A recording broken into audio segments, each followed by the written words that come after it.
Na Bahia, onde o vento conta histórias de luta e resistência, mais da metade dos lares tem neles suas matriarcas. Este é o início de uma jornada por suas memórias, um retrato de como chegaram até aqui. Sou mãe solteira, tive 13 filhos, Deus criou 10, eu nunca digo que foi eu que criei, é Deus que nos cria, né? E lutei para criá-los também, né? E estou aqui. Tenho uma família grande, né? Porque eu tenho 60, acho que é 62, entre netos e bisnetos, são 62. Será que é grande? É. Tenho meus 9 filhos, porque faleceu um está com 5 anos, um acidente, né? Sofri muito, sofro até hoje, que é uma dor que não passa, né? Mas a gente sobrevive. É a lei da vida, né? A gente passa por esses momentos tão difíceis. A trajetória da minha vida dá para fazer um livro. Mas, graças a Deus, eu venci. Minhas crises foram vencidas com trabalho. Trabalhei de tudo, né? Cheguei aqui em Sambaíba, cedo eu perdi meu pai, né? Aí eu tive que sair para trabalhar fora, né? Trabalhei uma porção de anos fora, depois voltei, arrumei um namorado aqui em Sambaíba e retornei a Sambaíba, né? Vim. Cheguei aqui, enfrentei muita prova, né? Tudo novo, começar tudo novo, eu mudar de setor de trabalho, né? Aí fui enfrentar a vida, né? Trabalhei na roça, mas Deus, graças a Deus, que Deus é bom na vida da gente, né? Então eu mudei de ramo, fui para a feira da Coruja, aí passei a costurar, vender roupa na feira, né? E aí fui melhorando, né? Vencendo as crises com o trabalho. Depois Deus me deu uma oportunidade de eu entrar em um trabalho aqui em Sambaíba. Aí comecei a trabalhar na escola, fiz um concurso, passei, né? E aí melhorou, graças a Deus foi muito bom, né? E hoje, pela graça de Deus, eu estou aqui contando essa história, né? Porque Deus me deu vitória, mas com muita dificuldade e muita prova. Nasci aqui, nessa casa. Nasci aqui na Sambaíba, me criei. Agora, com 10 anos, eu fui para Mundo Novo, mas meu pai. Mas lá passei uns 4 ou 5 anos, mas voltei para a minha mãe.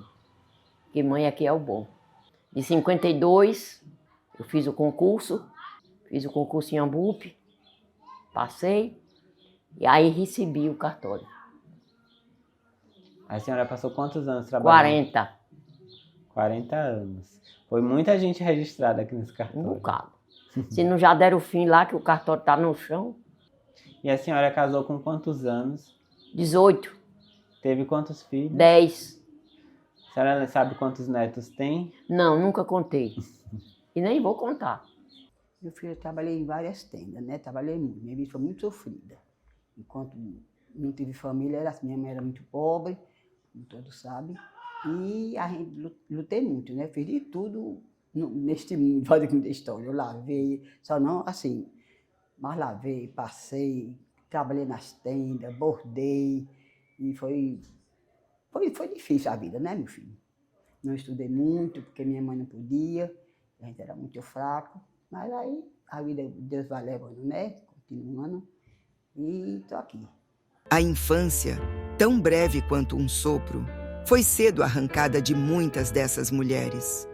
As brincadeiras deram lugar ao peso do trabalho, e os sonhos, tão próprios da idade, se perderam entre longas jornadas de esforço e responsabilidades impostas antes do tempo. Minha mãe foi uma mãe muito boa, meu pai também. Não moravam juntos, mas meu pai, eu tinha de tudo, que ele tinha meus irmãos, por parte de pai, que eram 11 irmãos pai. Padre que não tive. A gente tinha o que é hoje, né? Hoje é tudo diferente. Naquele tempo os pais castigavam a gente demais.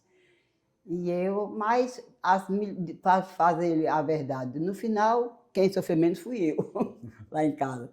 Tem tanta coisa que marca. Mas a coisa que mais me marcou na minha vida, da minha infância, foi a morte do meu pai, a morte de minha tia Zifinha e da minha irmã mais velha. Eu estava de 13 para 14 anos quando eu recebi a carta do falecimento do meu pai. A minha tia, a sua bisa, era quem estava no ponto do ônibus. Tinha um ônibus nessa linha, era o único que tinha. Não tinha carro naquele tempo, mas já tinha esse ônibus que levava as pessoas para o sul, né? E aí ela recebeu essa carta e me entregou. Era a notícia do falecimento do meu pai. Foi uma facada muito forte, mas passou. Entendeu? Então, naquele tempo, hoje a gente, por telefone, era uma carta com envelope de bordadinho de preto. Ali você já sabia, receber uma carta daquela, sabia que já tinha falecido alguém da família. Entendeu? Era o sinal que a pessoa tinha falecido. Eu tenho a lembrança do meu filho, minha filha, a filha que eu perdi, né? Foi uma tristeza muito grande. E uma filha também que faleceu com 26 anos, né?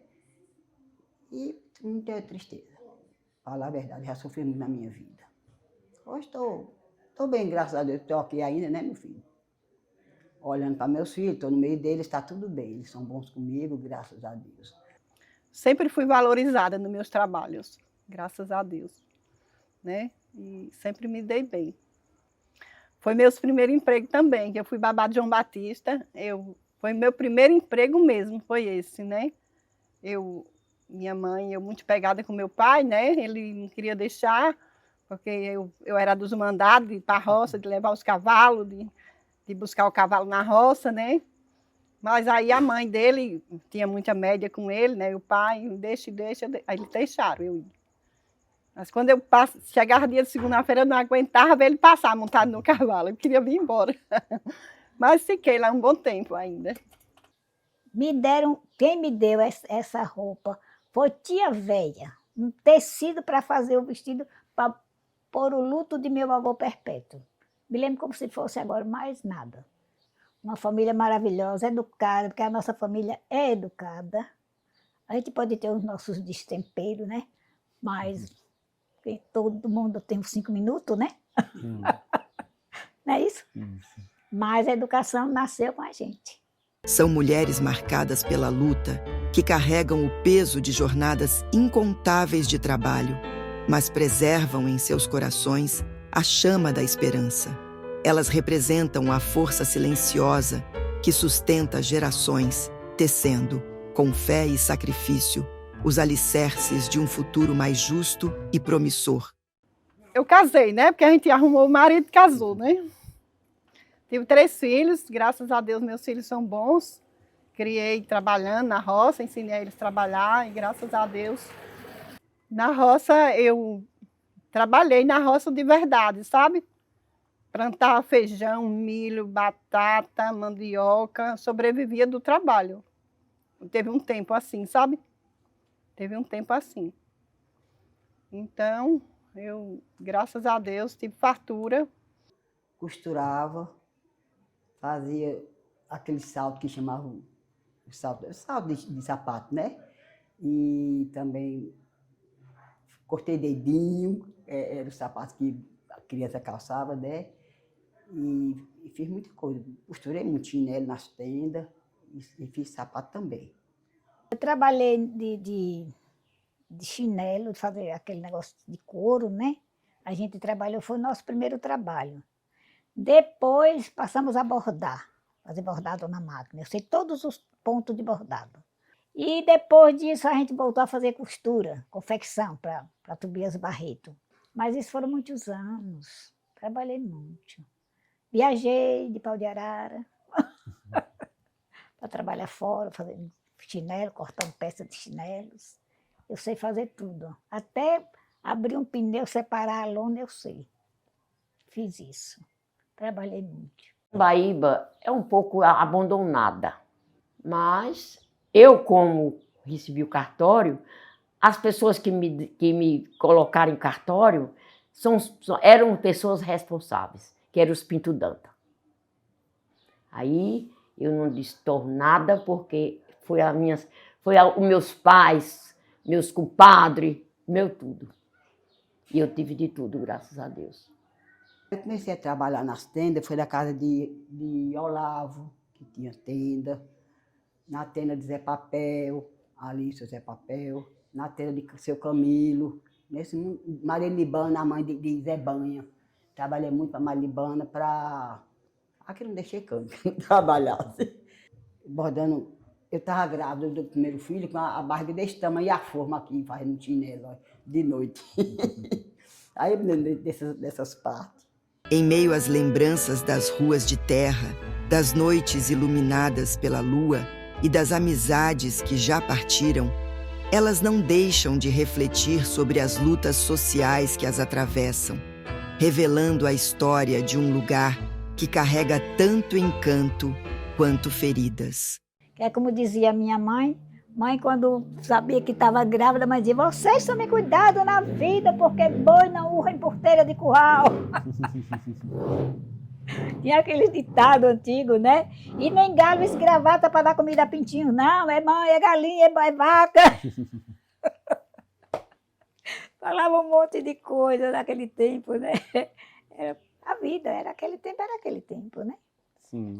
Era um tempo difícil, mas a gente encarou com muita dificuldade, mas estamos aqui, né? É. Hoje a Sambaíba é uma outra Sambaíba, não é mais aquela. Mas eu não sei se aquele tempo era melhor do que o de hoje. Porque naquele tempo não tinha as maldades que tem hoje, né? Naquele tempo você não tinha medo de deixar a porta encostada, podia deitar. Você podia andar quilômetros e mais quilômetros sozinha, você não tinha medo. Hoje você entra e tem que passar o cadeado, né? Você não sabe quem vem ali, né? A coisa hoje está difícil. Naquele tempo não tinha, a gente não tinha medo de nada. Daqui tarde da noite para o alto, a gente tinha uma casa lá no alto, morava lá. Saía qualquer hora da noite, não encontrava nada. Hoje, ninguém vai ali, né? Então, aquele tempo era um tempo de uma pobreza extrema, mas de uma tranquilidade também sem limites, né? Era uma pobreza muito, muito grande. Mas a tranquilidade era melhor do que a riqueza de hoje que o povo tem. As festas da Sambaíba eram diferentes. Não era como hoje. Nós não éramos civilizadas, mas as festas dançantes mesmo não é como a de hoje, no meio da rua. Sim. Era em casa de família. Tinha quadrilha, tinha tudo. Só que aqui hoje, dançam na rua. Mas nós não dançávamos na rua, não. Nós dançávamos na casa de Zé de Moisés, nós dançávamos na casa de Vão, onde tem aquele muro ali. Tinha casas próprias para nós dançar. Etelvina, Dina, Danta era minha companheira. Nós gostávamos de dançar. Terezinha, Estevo, Maricas, e essa já faleceu agora em Salvador. Dalva, que mora hoje em Aracaju. Dalva de Gibi. Mas os jovens agora estão achando tudo em mão, porque já tem um ginásio ali na mata da Lagoa Redonda, junto com os criminosos, os maconheiros. Está lá. Deixaram de botar um colégio aqui, lá na rodagem tinha terreno, para botar na Lagoa Redonda. Trabalho de uma deputada. Agora eu não sei, conheço ela, não. Eu sempre ia para a igreja, porque não era muito católica assim demais, como vocês são. Porque daqui é assim, em João Batista, Deus tome conta. Mas eu ia muito para a igreja, mas não era assim, pegada de viver na igreja em toda a missa, não fui não. Isso. Quando uma mulher se ergue, ela carrega consigo as forças de tantas outras, formando uma rede de resistência e esperança que atravessa gerações. Emília Oliveira foi uma mulher à frente de seu tempo, desafiando padrões em uma comunidade onde tradições falavam mais alto. Escolheu não se casar, viveu sua liberdade e, mesmo sob julgamentos, criou sozinha seus filhos. Sua coragem abriu caminhos inspirando outras mulheres a enfrentarem seus próprios desafios. Ela foi uma santa, né, neste mundo, para nós. Para mim foi muito boa. Ela é muito boa com a gente. Viajava, a gente já esperava ela no dia do final de semana. Ela vinha com as maçãs, a gente não conhecia aqui, naquele tempo ninguém sabia o que era nem maçã. A gente já sentia o cheiro quando chegava. Até isso era diferente. Era. Quem chega uma pessoa de Salvador com maçã, todo mundo já sabia, sentia o cheiro. Ou você chega com um saco e ninguém sente. Porque nunca vi. O tempo, meu filho. Foi um tempo de pobreza, mas um tempo de bondade, pelo mesmo lado. Antigamente viajava muito, teve esses filhos, mas ajudava muito também o povo, tá? A gente viajava toda semana, Antigamente viajava. E era muito bom com a gente, ela chegava com as lembranças. Para nós era riqueza, porque ela trazia aqueles cachos de uva, botava no vestido, a gente usava, me dava sandália, comprava lá na tenda mesmo, e aí pronto. Era muito bom Temida. Falar a verdade, para falar a verdade de certeza, nunca tive uma tia igual a Temida, não. Fiz muita falta. Era muito bom com a gente. Me lembro de muita coisa que aconteceu, de muita prova, nós brincamos muito, dava muita risada e tudo, mas assim, mãe não era brincadeira, mas era mangadeira. Venha de onde vier, eu não tenho essa história, tá sujo, tá ali precisando de alguma coisa, eu não vou chegar perto porque tá sujo. É de que mais eu me aproximo, porque tá precisando de ajuda. Toda a vida fui assim. Pessoas que passavam na estrada, se arranchavam assim em casas velhas, e eu ficava observando a porta da minha casa, que era lá na Aldagem, e ninguém chegava para nada. E aquela pessoa ali a tarde toda, da hora que chegava, vai anoitecer sem comer nada. Eu não queria nem saber, eu ia fazer que não quisesse que eu desse, que diminuísse a raiva, porque eu ia dar. Tomei conta de um senhorzinho, enterrei ele aqui na Sambaíba, que ele adoeceu na chegada, ninguém sabe de onde era, até hoje, de onde esse homem veio. Mas eu tomei conta e dei conta. Então eu gostaria de deixar esse legado para meus filhos. Não olhe a situação, tenha amor por as pessoas, porque nada é mais importante do que você amar o seu próximo como a si mesmo, né? Eu, graças a Deus, fui muito assim,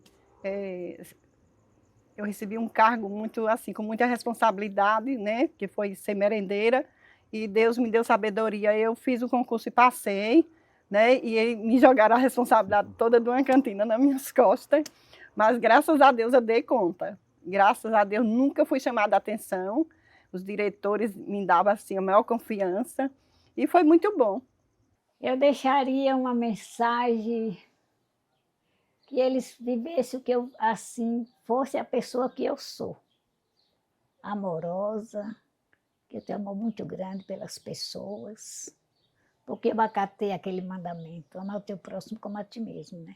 Seja quem for, venha de onde vier, preto, branco, azul, cor-de-rosa, não importa quem ele é nem de onde ele vem. Ame. Queira bem, faça o que você puder, porque isso eu sou assim.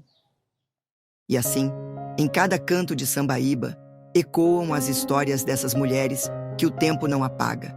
São monumentos vivos de luta e resiliência, raízes profundas de um sertão que não cede.